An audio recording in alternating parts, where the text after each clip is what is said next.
Hey everyone, Mark and Joey here on a Wednesday night, ultimatesportschannel.com. Head over to the website, 50 posts every day, Joey, except we had some technical issues last week, not our fault, but normally 50 posts every day about what's going on in the sports world over and above what we talk about in our weekly show. So head over there, and you can also see our sponsors, which help us out with the podcast. So we love it if you could patronize them. We've always got a discount. Anybody who's there, we have a discount for them. By the way, if you are going there, you can get a free vacation on us, three nights, 4 days, anywhere in the States. And so there's information to get that done if you want to as well. We also have a restaurant card to save you $100 on restaurant visits and travel card. So lots there that we offer to you as well as the show. And you can get there, see it, and then send us a note, and we'll get you hooked up. So, Joey, we got to get to the tennis. I'm a little off, folks. It's been early in the morning. I've been getting no sleep watching the tennis, except from 7:30 to 11 every morning. It's so weird, but staying up all night to watch the most incredible tennis I think I've ever seen. Even since we watched the U.S. Open, this has been insane, especially on the men's side. We'll talk about that. But Joey, it's been fun to do. I wish it was more during the day because I'm a little out of it right now. Yeah, I mean, I think tennis has always provided great entertainment, but when they get to these 5-setters and majors, it's just phenomenal. And they're across the world. to see this tennis, the hard court provides some great rallies. Really, the hard court provides the most. You look at the grass. There's a lot of drop shots. It's all about the serve too. Yeah, it's a lot faster. A lot slower the grass is, so it's harder for them to get in a rally. And it's in the dirt, it's so quick that it's hard to get in a rally. The hard court provides the most. Provides all different types of players to be in contention. We got the semifinals coming up. Federer versus Djokovic. Team versus Zverev. Should be two great matches here to set up our final on the men's side. On the women's side, you got Barty versus Kenin. You got two names I can't pronounce. So that's the women's semifinals. Should be lots of fun. And we'll see. Gets in. Ash Barty, by the way, #1 seed, Australian, so local. Yeah. Very cool. She gets in. She plays tonight. I know Halep is in the other one, but it's the Spanish girl. I can't pronounce her name. That's the one name I can't pronounce. But was two-time major champion. Yeah. 6 feet tall. Looks very good. So that two good matches tonight in the women's. And then earlier in the morning for us, early in the day for them, will be Federer, Djokovic. Then the next day, get that same. So lots of fun, lots of great stuff going on in the Aussie Open and tennis. It's been great so far. Great 5-setters on the men's side. A couple good 3-setters on the women's side. Lots of seeds going down early. Has provided some amazing moments already. So we're looking forward to it. Joey, let's talk about the 5-setter. I've been doing some reading on this, so I want to talk about it a little bit. It's been unbelievable on the men's side. Unbelievable. The tennis. I forget which match I was watching the other night, but 3 of the 5 sets are tiebreakers. Like these guys, they just put it all on the line. The 5-set, I just love. I just love it because there was a couple where the one guy lost 2 sets to start, came back and won 3 sets to win the match. Federer has had 2 5-setters. He's had so many match points against him. It's been nuts. It's been crazy. His play has been, you just sit there and you're going nuts over what he's doing and coming back. But here's what needs to happen. The women need to play 5 sets. I've been reading a lot on this because I see so many seeds go out in the women's game. 2 out of 3 is just not enough time sometimes for the better player to come to the forefront. If they get a bad start and lose the first set, it's very difficult to come back. There's a number of reasons around that. Interestingly enough, the original reason was the fact that they thought women couldn't play 5 sets. The endurance, their points go longer, they say, although they're playing 2 hours, men are playing 4 to 5 when they get to these 5-setters. However, they're saying that's not the issue, and in fact, women would like to play 5 sets now. But there's a couple of issues from and by the way, they're being paid the same money, even though they're not playing 5-set tennis, right? Which is fine. They've equalized that at this major, which is fantastic, but now we need the women play 5 sets, not to justify anything, just that it's so exciting. When they get in 4th and 5th sets, the stress is incredible when it's happening. It really is. And, when you're the better player, like Federer would have been out of this event 2 stages ago. Like the round of 32 or something. He would have been out if it wasn't for 5-set tennis. So I want to see the women. I hope that they will take some, look at that and make that happen so that more of their seeds hang around. I find that too many of their seeds go out and then it's hard to know who these other players are because if you're not a fan every single week and track the stats and everything, we know who plays majors. That's what people watch. We know who those guys are, and all of a sudden they're all gone, and there's a whole bunch of people there. I'm going, who are these people? Luckily for them, they got number 1 seed Barty through. She even had a tension-filled match as well. I'd like to see this. What do you think? I mean, I think it's up to them, really. I think I don't really know. I mean, I do think, respectfully, it is harder for them to play 5 sets than men. It's just facts of life. All these men are big. They're a little bit stronger, but their tennis is grueling, and that's why we love it. And the fifth set provides so much drama, and you get, like, you talk about putting it on the line. Like, these guys, they're putting it on the line. And the women are doing the same. You're right. You just don't build. There's no building of tension. Right. There's no emotions involved. There's no 5 hours where you're sitting on the edge of your seat, and every point means so much, and these dramatic comebacks. And I think of Serena's match specifically in this Aussie Open, where, you know, could she have come back? She was down 2-1. She's facing an inferior opponent. Certainly, with more time. She most likely would have came back. Yeah. And that's what you think of when you see something like that. Naomi Osaka got destroyed by Coco Gauff, and only 5 sets would have mattered there. But then again, you have more hope. You maybe play a little bit better. But Joey, I gotta disagree with you. Last night with Wawrinka and the other guy, he wins the first set 6-1. And you're sitting there saying, this is a walkover. I mean, I was ready to go to bed. The other guy comes back and wins 3 in a row. So these tennis players can come back. Coco Gauff did, you know, they can come back. Destroy her in 2 straight sets. Yeah. But you do play differently if you have 5. You maybe take more risk. You maybe not so down on yourself. You may believe you have more time. So defensive because you're going to lose the game. So I would like to see the 5 sets. Funny enough, the number 1 issue is, which you didn't bring up, is scheduling. Yeah, and that's the main reason why they don't want to bring it up. And funny enough, that'd be 3 it weeks. Would be a constant issue.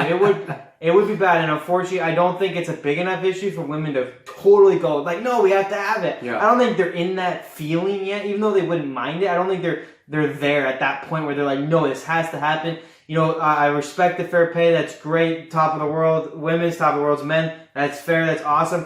But I don't think they need to play 5 sets if they don't want to. I know the tournaments don't want them to. And until they get to the point which every woman in the tennis going, we have to do it, they'll never do it because they don't need to do it. So that's kind of where you're at with that. I think it would be great tennis, but it's 4 times a year. It's working. We're not talking about every week here. Real quick too, funny to point out how tournaments happen.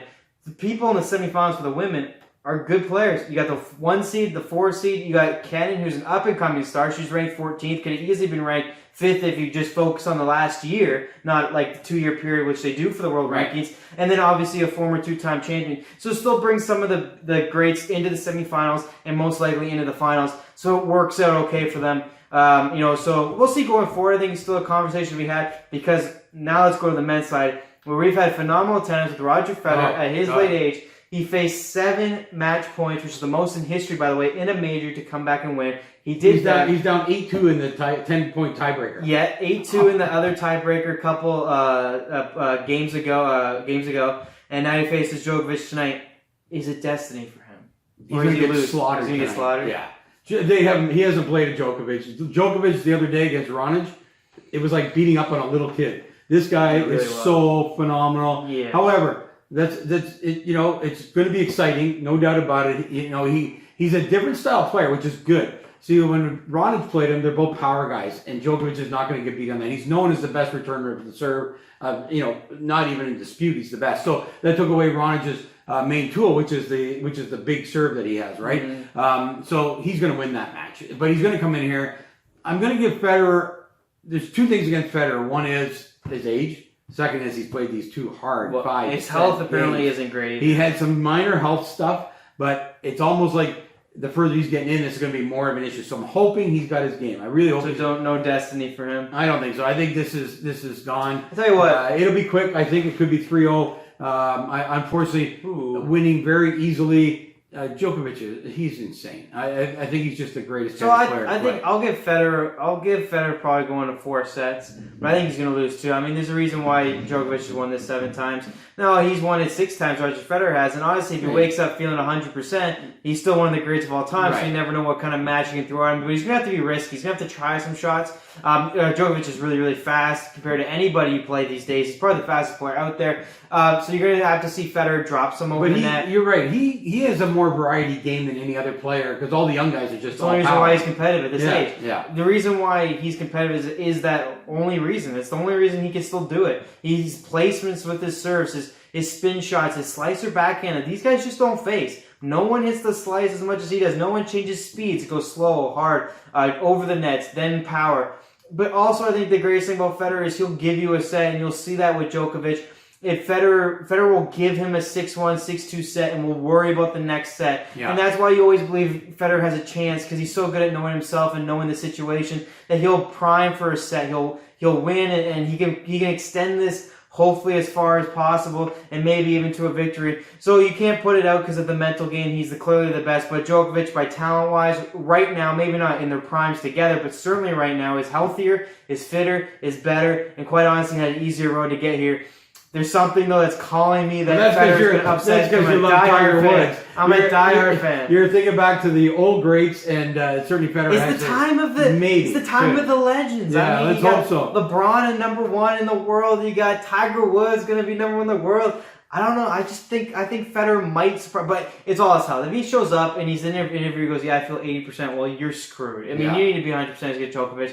So we'll see. I mean, odds are Djokovic's going to win. You're probably going to get, well, we'll talk about the other match. So Djokovic for this one. Yeah. Let's move on to the other match. Thiem versus Zverev. We don't know as much about them. What I do know about Dominic Thiem is back-to-back French Open finals. Lost both to Nadal, but that shows you the type of game he plays. Beat Nadal last night. Fired his coach mid-tournament. Looking pretty good. Well, even better than pretty good. I mean, he is one of the guys that kind of has caught my eye. I watch a little bit. Phenomenal, yeah. I watch a little bit of the regular tennis events every week. Maybe watch a little bit of time that we're killing. But in the majors, I've watched him. He is a powerful player. Well, and he played Felix in the. He played Felix one time in the. I think it was the Rogers Cup. He just absolutely roasted him. Yeah. It might have even been Shapovalov actually earlier on in the tournament, but destroyed him. He's got the power game like Nadal. He can move fast. He has all the things working. He got rid of the coach playing that berated him too much, and he's in a better mindset. So I think he's the guy to beat. But Zverev, we don't know much about him, but he is a younger guy. Has won the Rogers Cup. You never know with him. He has this serve issue that when it's on, clearly he can win, but the yips might come back for him. So I think that's another good match. But I think we both roll a team in that one. I think, right? Experience. Well, yeah, I would say so. Although the other guy did get the serve going, and it was amazing. And I watched the interview afterwards with John McEnroe, and it's so funny the way guys are jinxes. And John asks, "What'd you do to fix that the yips you had on serving?" He says, "Thanks very much, John. The first double serve is your fault. It's your fault. The next match that I play." So anyway, he's really a funny interviewer. This guy, he's really good to hear him talk. All this kind of stuff. I think he's a young guy with a lot of positive feelings about himself. I think he can go out tonight. It's going to be the better match. Don't miss that match. It's going to be better than the Federer match for sure in my mind. These are two powerful hitters. Although probably amazing. Probably less rallies. I think you'll see more. It'll be quick. You'll see more rallies probably in the Federer one. Although he's going to do everything he can not to be in a rally. But the fact that Djokovic is a great returner. And, Federer, it's not like Djokovic is servable Federer out of the water. There'll probably be more rise in that one, but it's a great young talent that's going to face one of the legends in the finals for sure. Without a doubt. And I think I'll even give them the upper hand if Federer gets there. But even against Djokovic, he might lose his reign one time to one of these young guys. They look very, very fast, very powerful, and more confident as they're going forward. And with Nadal out now, I mean, it's clearly open for them to get to the final and face one of these guys. So and Djokovic is an absolutely amazing tennis player. He's 33 now. We keep forgetting because we talk about. Is that pretty easy? We talk about Federer's age and everything. Yeah. 33 is for a tennis player typically, other than these three guys. It's insane. In the past, 33 has been the end of most careers. You're over. But these guys are insane. So we don't know what's going to happen. Djokovic has gotten through this very easily. He looked amazing the other day against Milos, our Canadian player. Everybody. And when I watched him play Milos, this is no contest as far as I'm concerned. Anyway, we're going to see it. Listen, stay up, have some fun. I know you got to go to work the next day, but maybe pick a sick day to sleep in. These games have been amazing to watch. We hope you enjoy it. We'll be back here. We're going to do another show before the finals happen on the weekend. By the time Friday night comes, we'll have the women's and the men's set for the weekend. I think it'll be great to take a look at who's there and who do we think will win. And we'll talk to you then.